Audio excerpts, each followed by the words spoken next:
Hello, my friends. Hello, welcome. I am Rachel Archelaus. This is Carrie Roldan, and we're just here as fellow humans today, really. If you want to learn more about what we do, you can check out all the links below. Join our app for free. But I was just telling Carrie that I started off the week so well in avoiding politics and government stuff.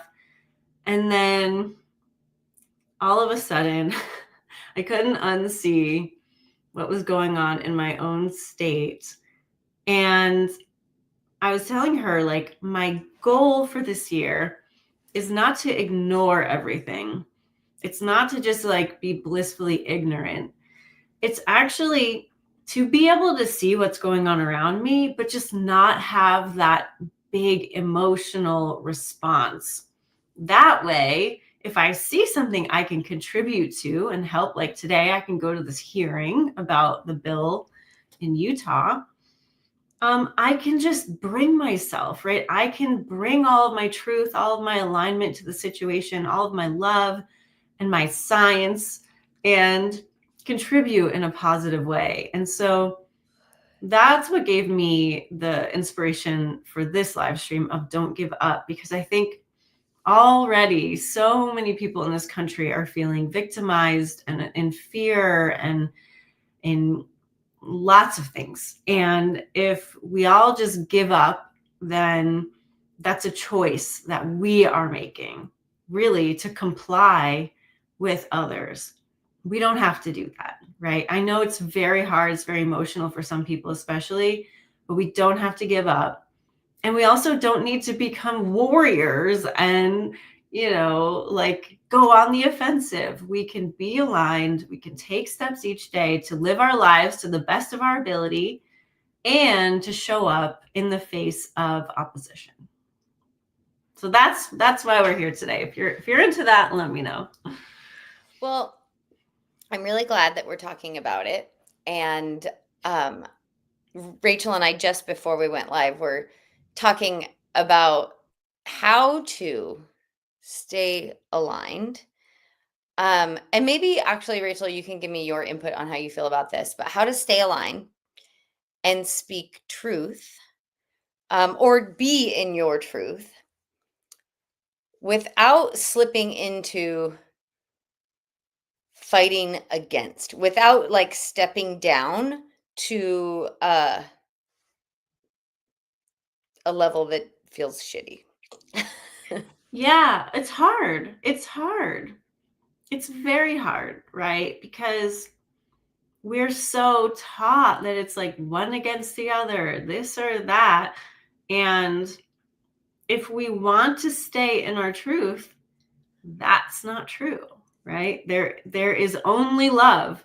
There is only well-being. And so I just know for me that it takes all of my tools to be able to do that. It takes all of my resources, all of my centering, getting in the center of my head, grounding, meditating, breathing. Breathing is huge because I am emotionally triggered by a lot of things. And so if I come at this from the victimization standpoint, then I'm just, slinging hate back in their own direction. Like, there's lots of names I could call people who introduce bills like this, but that doesn't get us anywhere, right? Because what we resist persists, right? If they come at me with a fist and I come at them with a fist, we're just both getting beat up, and that doesn't work. But the truth disarms. The truth disarms. And so if you just show up as yourself in your truth, even if your voice is shaky, I'm sure mine will be, but you breathe and you just express yourself and you express your point of view, it might not change anything in that moment, but what can people say about that, right? They can try to hit you, but if you're just in your truth, you are unhittable. So that is the only thing I know how to do. And I mean, I've had to do this a lot over my life, right? I'm a very unique person, and I've had a lot of people try to put me in corners and take me down and do all kinds of things. But really, if you can just be in your truth, as hard as that is sometimes, but it takes practice, then you really have everything you need. So let's talk about that, because I was telling you before this conversation, I am living from a higher vantage point, meaning, right, I'm spending a lot of time meditating and relaxing, getting into alignment with my truth. And my truth feels good. And it's really easy to argue for the truth, right? To come down and you let go of my truth to fight for the truth. And so I don't know, I guess I just wanted to like talk about that distinction. Is you said you're going to bring all your love and your science. I mean, we just had Martin Luther King Jr. Day, right? Nonviolent resistance. Think about Gandhi. Think about Mother Teresa. Think about the Dalai Lama. Think about Malala. World changers. They're not throwing insults. They are showing up solidly in their strength through love, and so that is, we have role models. We do. And it's difficult, right? But it's doable. I mean, at my gym, what do they say? Challenging, but doable, right? Like, and it's a choice that we can make. So I could make a choice to be crying every day, to be in fear, to not leave my house, to do a lot of things that, maybe people who don't have the resources that I have are doing. I'm not trying to say like you shouldn't be doing that, but I'm very privileged. I'm a very, very, very privileged person, and I can spend my day getting in alignment before I do something like this. I'm not working 4 jobs to make ends meet, right? Like, so I just feel like for me, especially because there are issues in my own backyard that are upsetting to me, I can do something about it, and I can extend my alignment as far as I need to. And one of the things I've been doing in my head is like just taking the power away from the authority, right? This is something we can all do too. Like, we see these people in power as being more powerful than us, or requiring respect even, or whatever is in your head, right? Like whatever you assign to authority in your life, like must be obeyed or whatever, or just resigned to be a victim to it. You don't have to do that. Just pretend that they're normal people, because that is exactly what they are, right?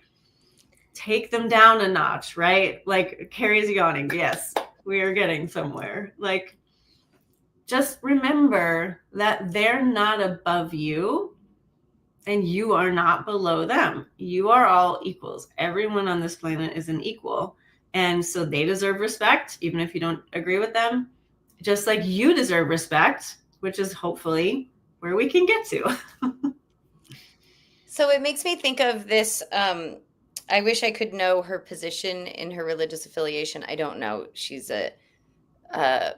I don't know the name of her position, but this religious official who led a prayer service that our new president attended. And she spoke from her truth, from her higher vantage point. And she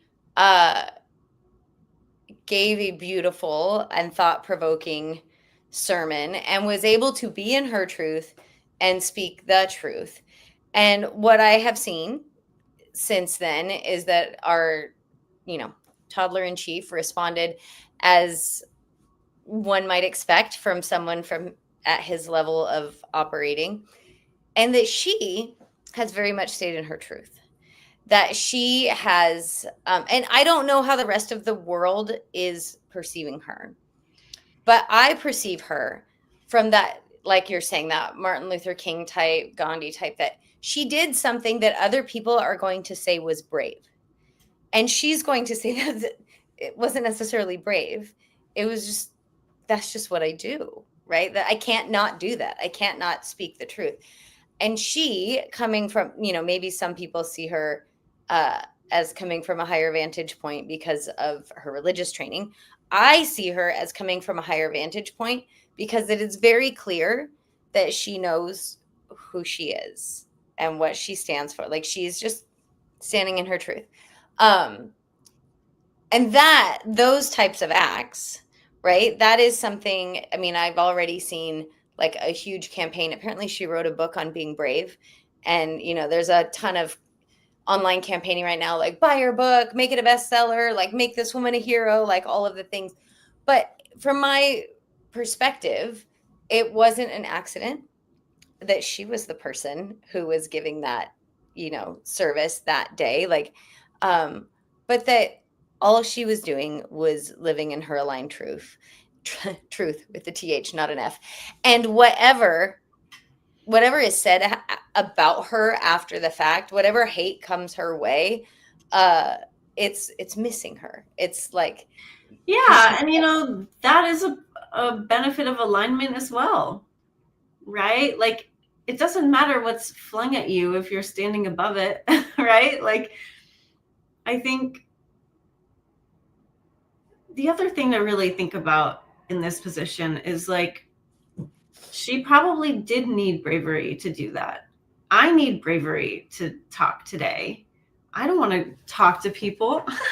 I never want to leave my house. Like, I never, you know what I mean? Like, it's a choice I'm making because this is important to me, and it's the kind of person I want to be, and like, I'm never sad when I do something like this. And so if you are in a position where you want to be more active, you want to talk your truth, it doesn't have to do with politics necessarily or anything like that, just yourself. Speak your truth more fully.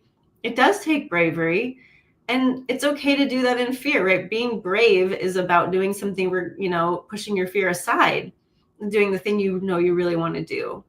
And so, like, don't worry about, oh, I'm not that kind of person, or I could never do that. Or, I say the same things to myself all the time, but there is a way to do it, and you will feel better about yourself. You will always feel better after speaking your truth or knowing your truth or acting on your truth. Like, it's always going to connect you more with who you are and with your resources.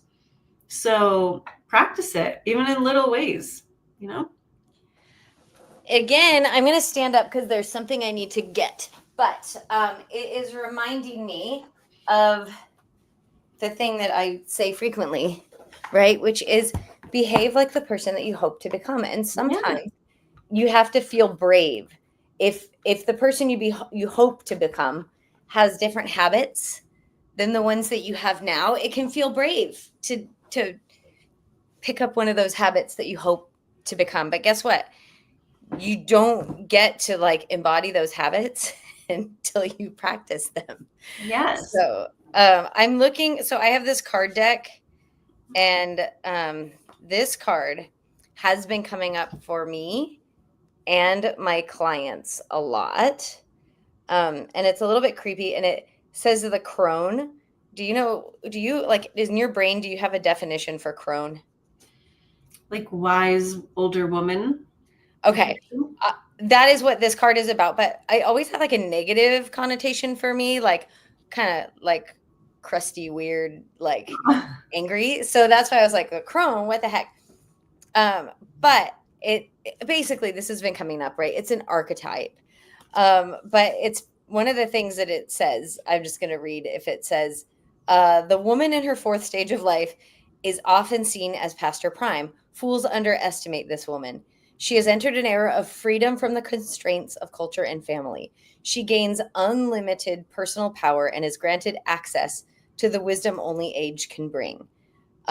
Many in our culture run from suffering and go to great lengths to avoid pain. And this woman, and this only works for so long. The tests of life earn you the wisdom underneath, and the only way to get there is through.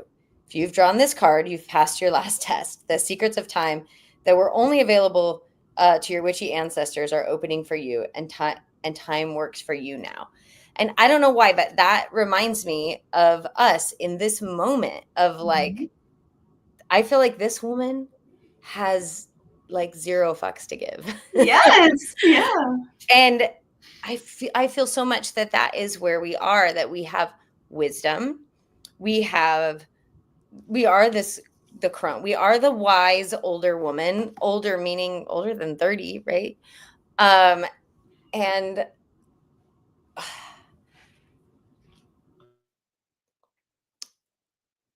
I guess what I'm saying is the more self-assured I become, the more I love myself and know my worth, um, the less bravery feels brave. Yeah. I mean, like Zach was saying, the more you do it, the more momentum takes over. And that's exactly right. So Carrie and I have a thing this year. We're calling it Project Gold Star. And I won't get into too much about what it is, but it's basically a year of really going for it. And going for it means becoming the people who we really want to be, who we really are, becoming our truth. And that is going to take some adjustment. It's going to take some uncomfortability, you know? My friend actually, last week, I was like sort of afraid to go to this bigger gym by myself and use the big squat rack. And she was like, you only grow when you're uncomfortable. And like, I don't necessarily agree with that. You don't only grow when you're uncomfortable, but to start something new is often really uncomfortable. So, this year, I could see being uncomfortable either way, whether you speak up for yourself or whether you don't. But if you start living your truth more, right? If you don't just throw up your hands and give up, you will find it getting easier and better, right? You want to go in that upward direction. Where as I was about to just completely cover my eyes of anything that was happening and not grow, right? Not stretch myself a little bit, not be involved in my community. I think I would have found some loneliness in that after a while. I think I would have still come around to this point of being like, okay, I want to say something. And so I'm just getting it over with now. I'm ripping that Band-Aid off, And I'm excited to feel stronger. I'm excited to feel more calm in these situations.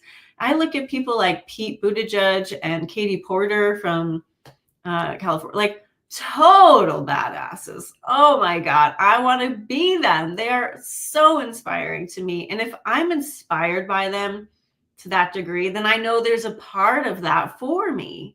Yes. There's totally a part of that for me if I'm admiring that in other people. Carrie taught me that. Yes. Well, and right, you can't recognize it in another without it being active in yourself. And you were saying like you can't grow without being uncomfortable. I think that's probably true actually. The thing is we just get really comfortable being uncomfortable. So I think about, I'm an athlete and I was racing at a really high level in college and I didn't realize, actually it took me a really long time to realize, like, because being a high level athlete had been part of my life for so long. And then immediately after college, I started coaching high school. And so still like being high level and living in excellence and all of that was just normal for me. It was what I expected of my athletes and what I expected of myself.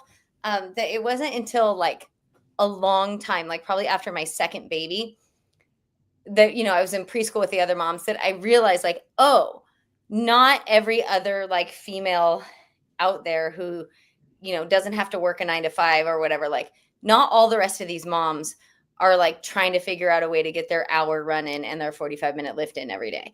Like I like really thought like, that's just how that's what everyone does. Like I wasn't aware, but anyhow, what I'm getting at is like being uncomfortable was part of the process, right? Like running really hard and experiencing like extreme fatigue was part of the process. And I was really comfortable with that.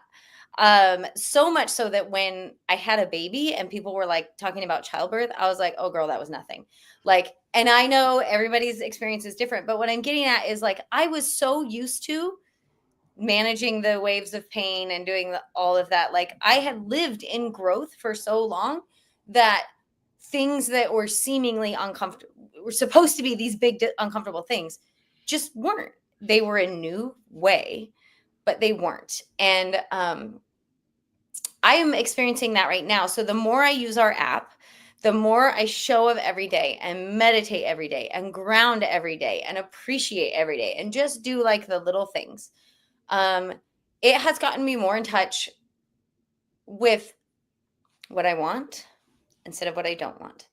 And I have noticed in the past several months, me doing things and saying things are flying out of my mouth easily, without judgment, without fear, without story. And things are going really well for me. And so I want to say that out loud because saying something that would have made me really uncomfortable before, that would have caused me to feel like I need to like get myself up for it and be brave and script it out ahead of time and get it just right, is now just happening naturally. And I think that's that thing we're talking about, the momentum and like training your discomfort muscles a little bit. And like anyway, it's really working. And using your tools. Yes. Yep. Yes. You will become animated by your higher self the more and more you embody it. And that's the goal. That's what we all want. We want effortless results. We want no friction. We want fun. We want glide. We want, all that stuff. And that's what we can have, right? But we need to do it. We need to practice it, right? So I left a link for our app in the top of the description box today. You can join it for free. Just come on in, meditate, ground, use the daily check-in every single day, and you're going to feel amazing. Yeah, you really will. I mean, it's been, I don't know how many months since the app has been out, since you and I have been using it. I guess since April, right? Since like that you and I have been using and testing it. And I used it like fairly sporadically at first. And as I've like committed these probably past 4 months, my whole world has changed in such a good way. In such a good way. So many of the subtle little things that I actually suspected might never change are the ones that I'm like, holy crap, would you look at that? And so that goes to our theme today, which is don't give up, right? So whether it's not giving up, like you're talking very specifically, I think, about not feeling hopeless with the state of our politics. But just in general, like if you just, I don't know, maybe I'm the distance runner coach because I'm like, just be consistent, just show up, be consistent. Like change happens incrementally and then all at once. It like might feel like nothing. Also like show up, but make sure you're doing the thing that will help, right? Carrie's warned me about junk miles in the past, right? So make the miles worth it, right? So meditate, that's worth it. Feel better. Talk nice to yourself. Ground, go for a walk. Do the things that help you feel good, right? That will make a huge change over time. One of the things, if you don't mind if we give this away with our Project Gold Star, which is just us, it's just me and Rachel like claiming we're doing this, is that commitment to meditating. When we meditate, we change our energy. And that's the most important thing. You stop the negative momentum. So you allow your higher self to take over, which always has positive momentum. And you invite the frequency, that energy of what you want into your body. You radiate that, and that helps you become a magnet to it. That's the whole thing, the whole shebang, and it's free. You could do it anytime, sitting at your desk, at a red light, at a car, whatever car light, you know what I mean? Anytime, brushing your teeth, in the morning before you get out of bed, at night before you fall asleep, in the middle of the night when you wake up and you don't mean to, right? Meditate anytime, anytime. That caused me to yawn as well. We both were going to say something at the same time. I think for me, not giving up is also, and this has been the theme, like I feel like every time you talk recently, at least for my own sake, is doubling down on embodying my truth, in letting my higher self run the show. Yes. and getting out of my own way. And that has been a practice. Mm-hmm. That has been like something that I don't want to say it hasn't been easy, because so much ease has been involved. But I do have to regularly remind myself, like, okay, how bad do you want this? Okay, Mm-hmm. you know what you need to do. And the thing you need to do is actually so easy. Mm-hmm. I know. On the days where I'm resisting meditation, because y'all, it's not like I just wake up and I'm so excited to meditate. Like sometimes, but very rarely, I still have to say, all right, you're going to do it today? When are you going to do it? How are you going to do it? And the other day I was choosing, usually I meditate just brief, like 10, 20 minutes in silence, which I really love that. But I've been doing some more guided meditations. And the other day I wanted to choose one that was an hour. And once I got into it, I was like, oh yeah, I love to meditate. Like, why was I resisting this? But then I only got 36 minutes in and I was like, okay, I'm done. So be good with yourself, be gentle, be kind. You know, it's not like all or nothing. Even a little bit of showing up every day will help. And then you can show up a little bit more and then a little bit more. And I will just say, so about this, like not giving up, some days are easier than others. Some days I'm already feeling good and I can just sit and close my eyes and like snap into that, like that meditative state that feels so good, where you're just sort of like part of the nothingness, you know. And other times, and this is why that 35-minute time or that hour-long meditation, other times I'm sitting there and I'm listening to the white noise or to the guided meditation or whatever, but I'm not really listening. You know, my brain is somewhere else and they're reminding me to focus on my feet or focus. And I keep having to like go back and go back.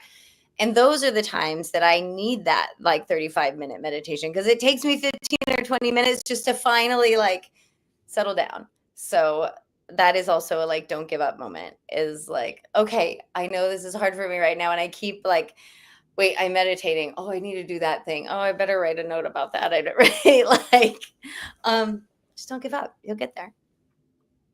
Yeah. So don't give up. Moral of the story. Keep going.